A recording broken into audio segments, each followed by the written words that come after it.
finally, I guess around 74, no, 73, I came up with this idea of doing a jazz concert. And that was very memorable because my first attempt to get a partner, I got kind of turned down by the Student Center.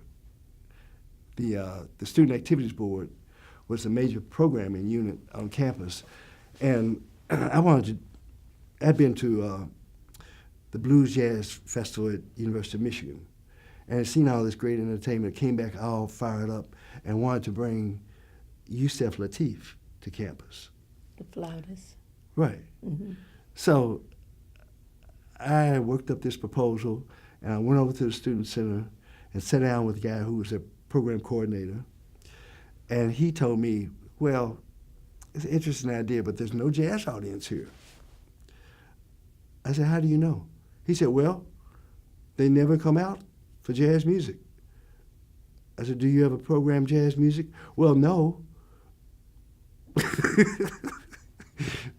So I said, well, let's try it, okay? And I'll do most of the work, but let's just try it, okay?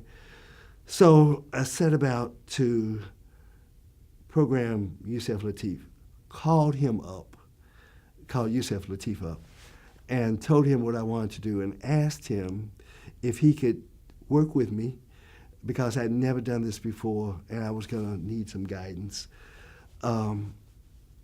So he said yes, and got a contract, and at the time I booked the band for like $3,500.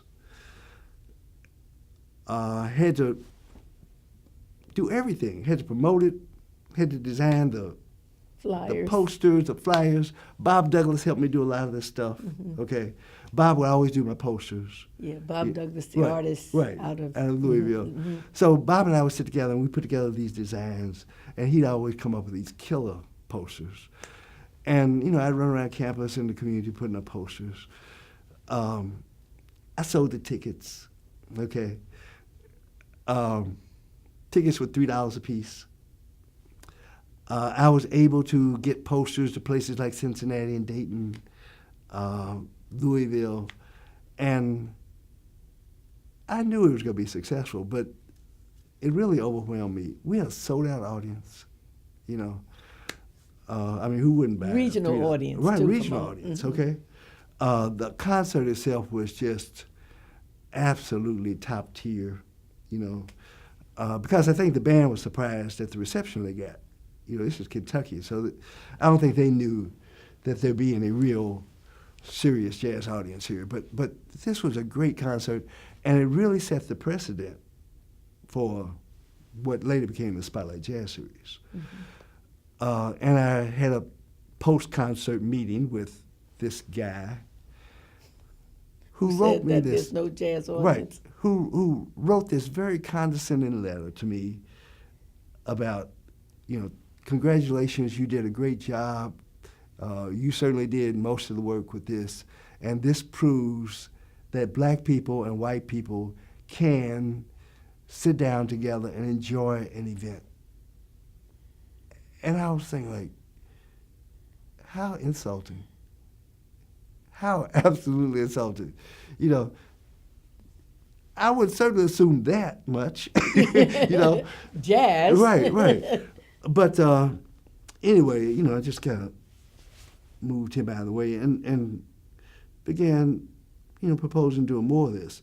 So about 74, we brought in Chick Corea and Return to Forever. And that was a partnership with the Student Center. Turned out 3,500 people, because Return to Forever at that time was like the premier jazz group. I mean, they were doing this. They were like one of the cutting edge groups with jazz rock fusion. Yeah. Right. Mm-hmm. But the thing that was so wonderful was, like, once again, these groups were so well received here that they were always ready to do something a little extra. So we began developing workshops we call backstage raps they would give these musicians a chance to talk about the music as well as perform, you know. And almost to the person, they were willing to do that, you know, either before the concert or after the concert, you know, open the dressing room, come out to the audience after the gig,